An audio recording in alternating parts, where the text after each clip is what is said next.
Do Jornal Público, este é o podcast Mais Lento do que a Luz. Bem-vindos a Mais Lento do que a Luz, o podcast de David Marçal e Carlos Filhais, do Público e na TSF. O nosso convidado de hoje é José Augusto Matos, natural de Estarreja, Aveiro, astrónomo amador, incansável divulgador científico e investigador em História Militar. Ele tem formação em Astronomia, estando ligado à Associação de Estudantes de Física da Universidade de Aveiro e à Fábrica da Ciência, também em Aveiro. Colabora regularmente com vários municípios, instituições de ensino e centros de ciência, tendo-se especializado em transmitir astronomia aos mais novos. É também autor de vários livros sobre história militar, alguns deles publicados em inglês no Reino Unido. O seu livro mais recente tem como título Atlas Histórico do 25 de Abril, publicado na Guerra e Paz. Antes tinha escrito o livro Rumo à Revolução, na mesma editora, sobre os meses finais do Estado Novo. Bem-vindo, José. Olá, David, e olá, Carlos. Olá, Zé. Antes de mais, nós temos aqui a tradição neste programa de interpelar os nossos convidados sobre os seus inícios, não é? O que é que te despertou o interesse e o fascínio, mais que interesse, pela astronomia, quando as tuas memórias mais antigas de olhar para o céu, com que emoções ficaste, e depois sobre a tua formação nesta área, como é que decorreu, cá ou lá fora? Carlos, eu de facto comecei a me interessar para a astronomia muito novo, ali por volta do final dos anos 70. Que idade é que tinhas na altura? Que idade é que tinhas? Tinha 8, 9 anos, portanto andava na escola primária ainda, e esse interesse veio muito das leituras, ou seja, porque eu em casa tinha um livro ou outro de astronomia nessa altura já, e começou-me a suscitar interesse. Depois, mais tarde, houve também uma série que nos marcou a todos, e tu lembras-te bem que é o Cosmos, do Carl Sagan, não é? Isso foi nos anos 80. Exatamente, passou em 82, cá em Portugal, na nossa RTP, e portanto também nessa altura foi mais uma motivação. Mas eu, quando o Cosmos passou na televisão, já gostava da astronomia, portanto não é propriamente o Cosmos que despertou esse interesse na astronomia, no meu caso. Depois, mais tarde, também comecei, eu de facto vivia numa zona da aldeia, não é, numa zona rural, e comecei também a ter interesse pela observação do céu, a tentar perceber o que é que se conseguia ver, o que é que se conseguia observar.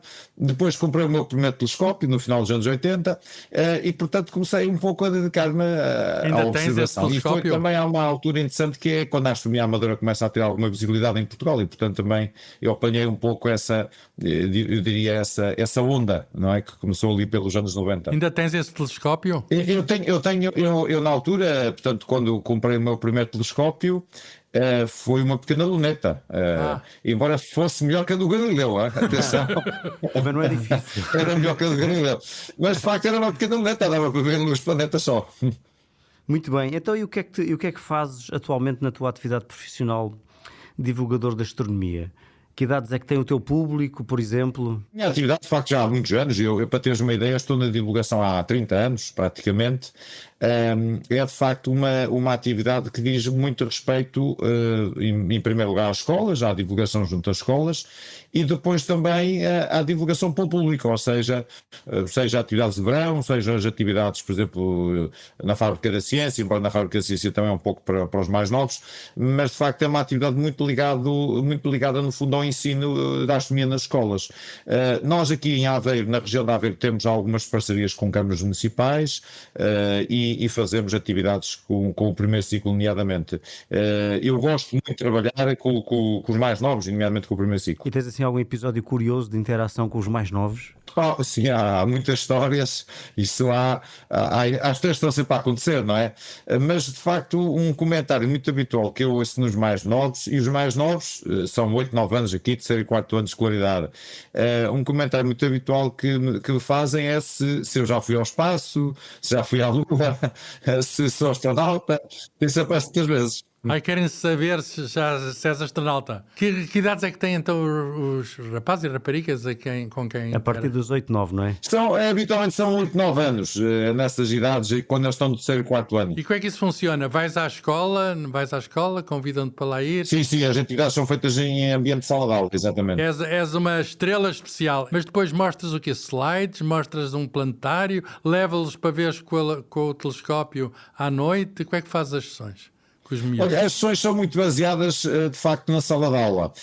Eu habitualmente levo uma apresentação mas levo mais. Eu depois tenho vários temas sobre a exploração da Lua, sobre os planetas, enfim, há vários temas variados.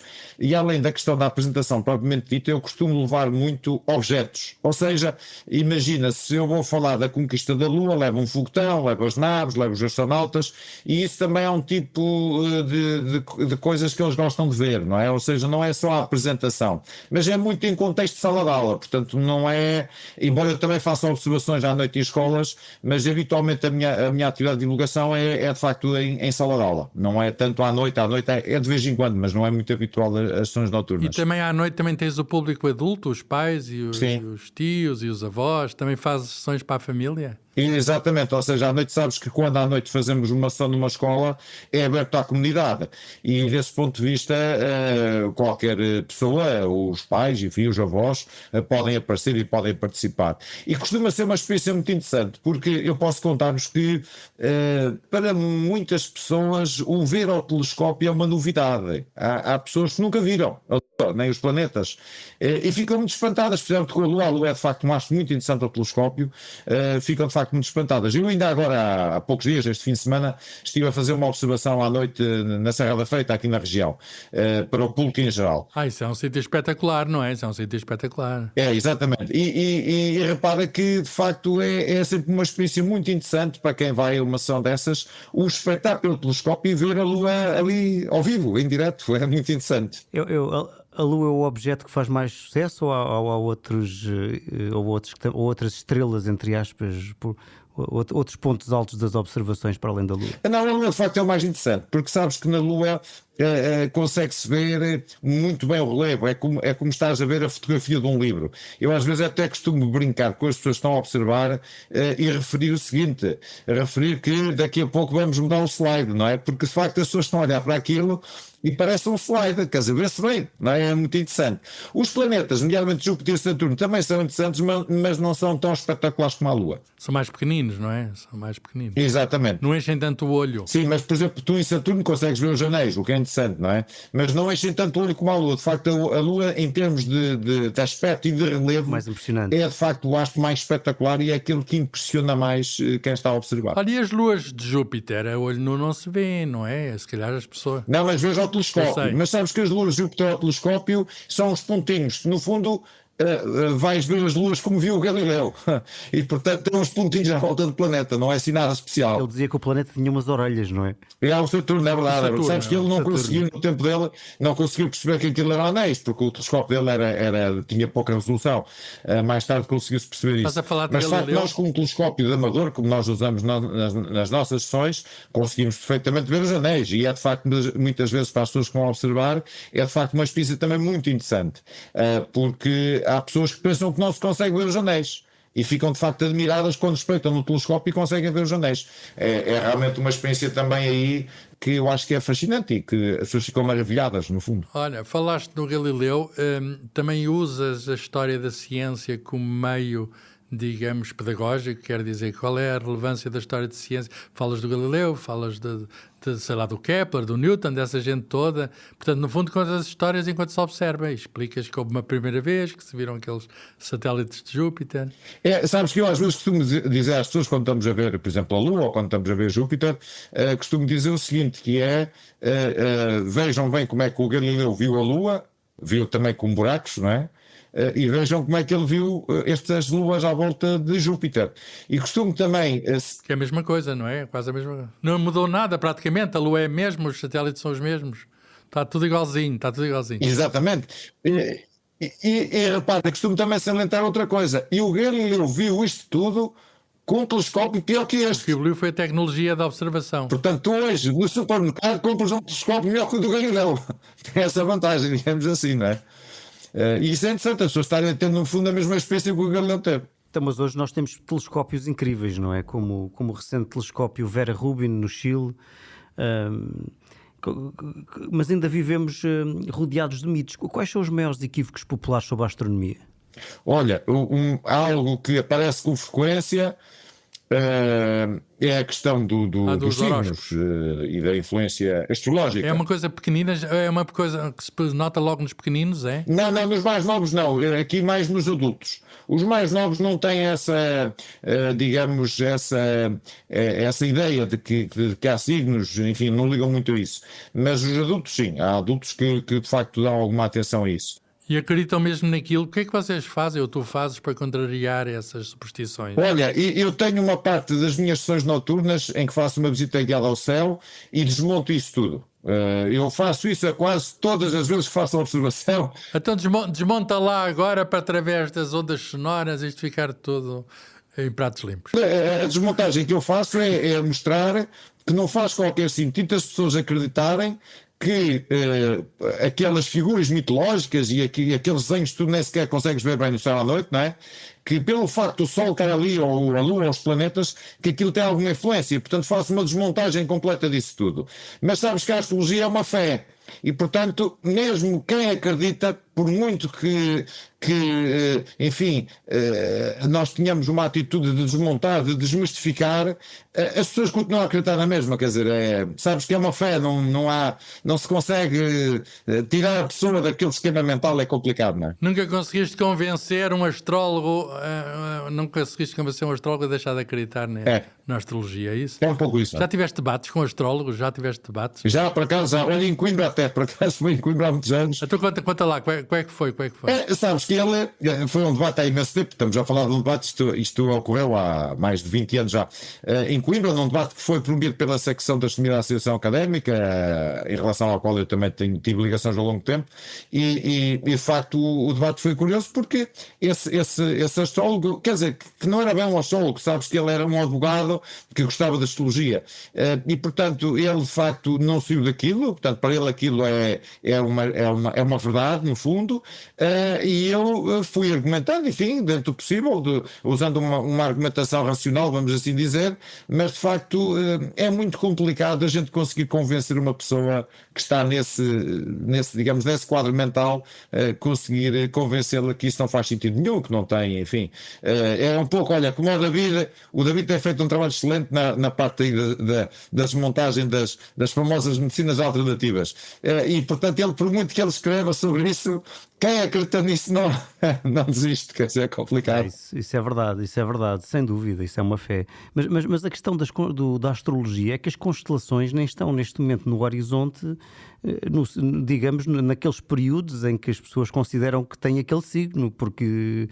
Não é? Agora, por exemplo, eu sou escorpião. Eu não sei se a constelação de escorpião ainda está visível no dia 10 de novembro. Sabes, Pedro, o que acontece, e isso é uma coisa que eu faço nas sessões noturnas, é que, devido à pressão do eixo da Terra, a posição do Sol nos últimos milhares de anos já não está no mesmo sítio. Ou seja, por exemplo, nós estamos em julho. Habitualmente, a pessoa que nasce em julho é caranguejo.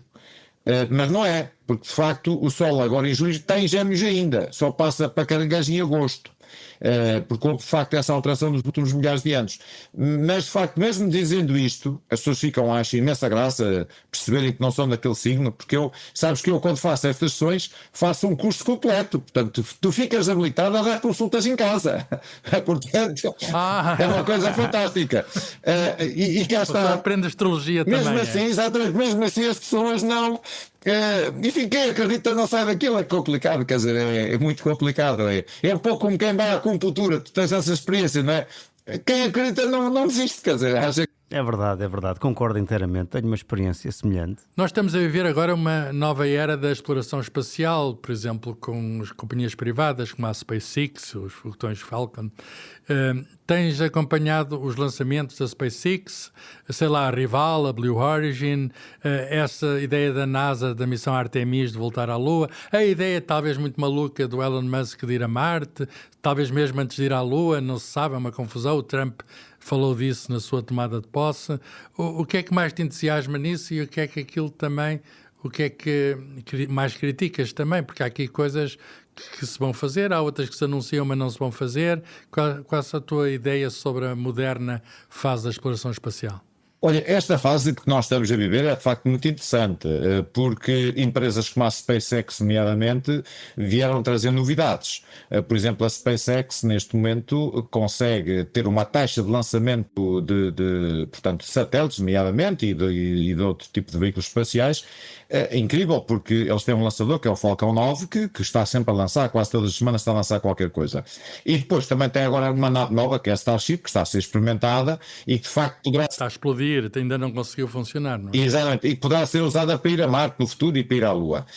Portanto, aí estamos. E depois também há a questão do turismo espacial relacionado com a Blue Origin e também com a Virgin, e aliás com a própria SpaceX, porque a SpaceX faz voos privados orbitais, já o fez no passado. E portanto é uma fase completamente nova da exploração espacial muito, muito interessante. Em relação à Lua, é como referias, há de facto o programa Artemis, que para o ano, se tudo correr bem em abril, vai ter um voo tripulado à Lua, de ida e volta só. Achas que vai correr bem? Vai correr bem? Quer dizer, isto já tem havido tantos adiamentos? Penso que sim, penso que há condições para isso, sim, sim. Agora, tu repara, a grande incerteza neste momento, e isso foi uma incerteza que foi criada agora com a administração do Presidente Trump, vai haver provavelmente um corte muito grande no orçamento da NASA, agora já para o ano que vem, e isso vai inviabilizar o programa Artemis no futuro, vai ser complicado, não é? Demitiram o que era candidato ao lugar, não é? E que era um amigo do Musk, e agora vai ser um militar qualquer à frente da NASA, não é? Que não está claro, além da... Exatamente, exatamente. Eu diria que sabes que esta administração, infelizmente, como sabes, em relação à parte espacial e até em relação à ciência de uma forma em geral, está a ter um comportamento muito errático e também muito de ataque à ciência, no fundo, não é? Não dão valor à ciência, melhor dizendo, não dão valor. E também não estão a dar valor enfim, ao trabalho que a NASA faz em vários campos da ciência, no fundo, não é? E isso não é bom e também em termos de exploração espacial provoca incerteza relativamente ao futuro. Essa ideia de ir a Marte, agora zangaram-se o Trump e o Musk, essa ideia de ir a Marte se calhar vai ser vítima da zanga também, vai ficar por ali, não? Tens razão, sabes que ele já está a ameaçar o Musk de que vai cortar os subsídios, e, portanto, ele enfim... Os subsídios era a Tesla e a SpaceX, quer dizer... A SpaceX, exatamente, aqui no caso mais a SpaceX, digamos, porque, embora eu acho que ele não vai por esse caminho, eu vou-te contar porquê. Porque a SpaceX, neste momento, tem um papel importante na exploração espacial. Por exemplo, tem uma nave tripulada e uma nave de carga que vai à estação espacial com alguma regularidade. E, portanto, se ele de repente cortasse os subsídios à SpaceX e cancelasse, que eu acho que isso também, enfim, não vai acontecer, mas imagina uma situação hipotética em que cancelava, de facto, o contrato com a SpaceX. Como é que nós depois levávamos esta nave? Parava tudo, não é? Parava tudo. Parava tudo, quer dizer, eu acho que isso não é racional e por esse caminho não é nada que se pareça, não é? Agora, em relação à Lua, sim, o programa Artemis era de facto um grande programa que tinha cooperação internacional. Atenção que nós europeus, também estávamos no programa Artemis. E com o cancelamento do programa no futuro, tudo isso vai desaparecer, essa cooperação vai desaparecer. Pois, e há a questão também de pousar na Lua, que ainda não está claro. Enfim, ir à Lua em órbita, sabe-se como é, mas pousar de novo e haver essa volta é ainda problemático. Estavam a contar também, digamos, com esse novo foguetão, não era? Era, porque sabes que neste momento o que realmente provoca aqui uma incerteza enorme é que o Artemis, segundo as previsões atuais da NASA e também da própria administração americana, é de que poderá realizar 2 voos ainda. Seria o voo do ano que vem em abril.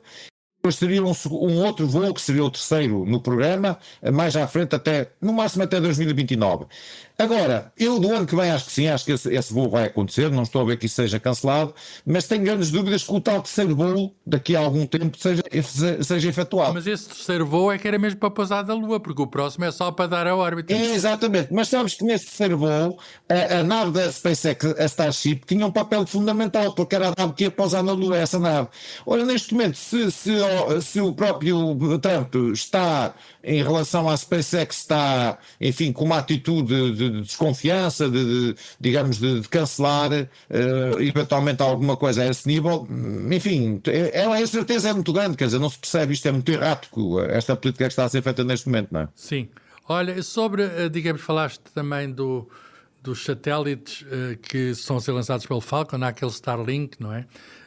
que é aquela cadeia de satélites, há uma rede mundial de satélites, que aquilo cada vez são mais. Com tanto satélite no espaço, está cada vez mais difícil ver as estrelas, não é? Digamos, como é que vês essa questão? Não há, a certa altura, também lixo espacial a mais? Como é que vai ser para as gerações futuras ver o céu se está tudo tapado com satélites e com lixo espacial? Satélites e restos de satélites. Tens razão, e repara que o grande problema a esse nível até não é para a astronomia amadora, embora para a astronomia amadora também possa afetar qualquer coisa, mas é mais para a astronomia profissional, porque aquele grande telescópio que foi inaugurado agora no Chile, agora no mês passado, em junho, do Observatório Vera Rubin, vai ser provavelmente afetado com todos esses satélites, essas redes de satélites. E quem diz esse diz outros grandes telescópios que vamos ter a funcionar no futuro e que temos neste momento a funcionar também.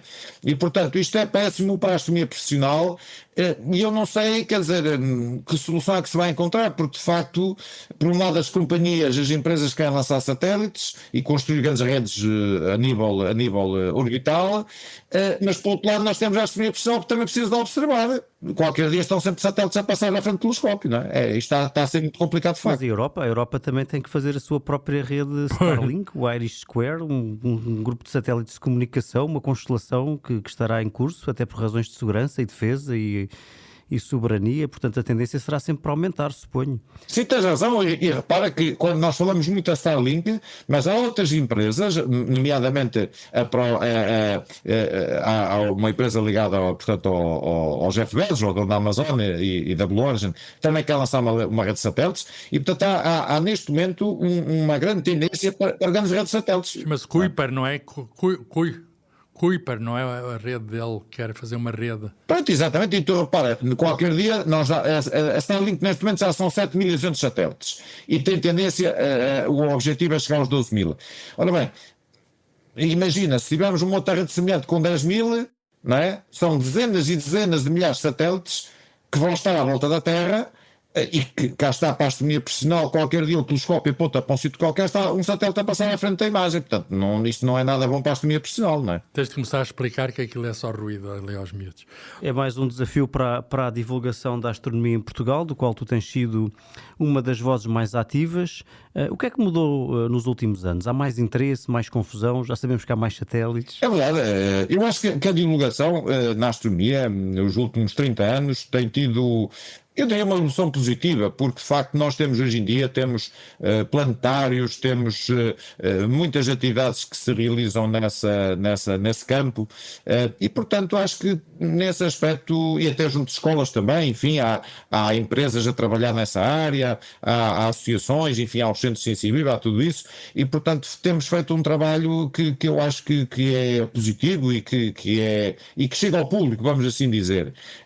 E portanto eu acho que aí sim, acho que as coisas têm corrido bem e, portanto, eu tenho contribuído também para esse trabalho, digamos assim, mas há muita gente, eu não diria muita gente, mas, enfim, há uma série de entidades e de pessoas a trabalhar nessa área, de facto, e isso agrada-me ver essa dinâmica no fundo, não é? E as escolas, o que é que podiam fazer melhor e o que é que fazem bem no ensino da astronomia? Bem, sabes que no caso das escolas nós tivemos já...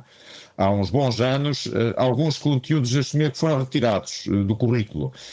Hoje em dia, os alunos nas escolas dão astronomia no 3º e 4º ano numa disciplina, quer dizer, numa área que eles têm, que é o estudo do meio. Claro que eles falam dos planetas, da Lua, enfim, é uma abordagem muito simples. Depois, mais à frente, no 7º ano, nas ciências naturais, também a questão é abordada, mas, por exemplo, há muitos anos nós tínhamos na física o 10º ano, isso depois desapareceu. Tínhamos na ciência da Terra da vida, o 10º ano também desapareceu.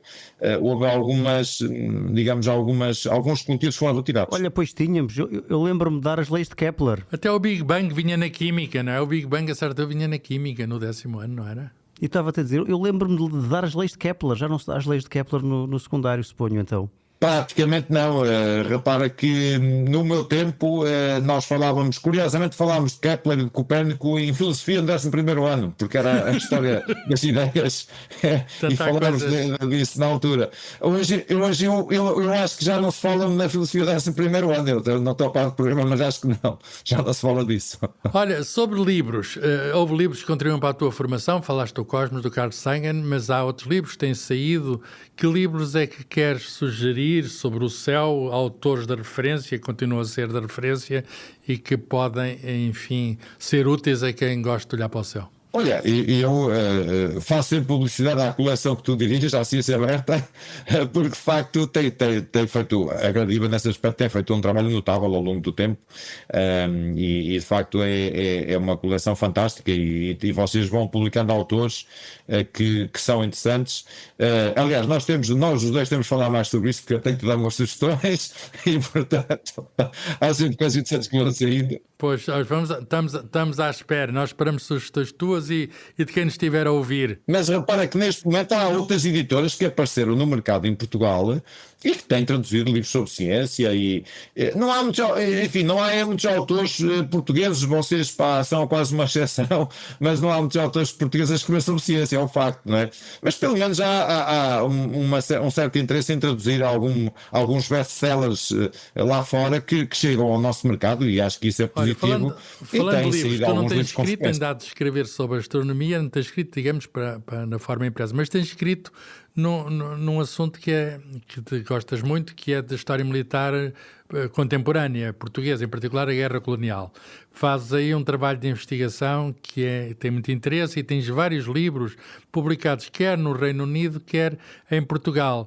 Porquê é que te interessaste por esse assunto e digamos, é que tem alguma relação com a astronomia? Não deve ter, são assuntos separados na tua cabeça. São muito separados, são.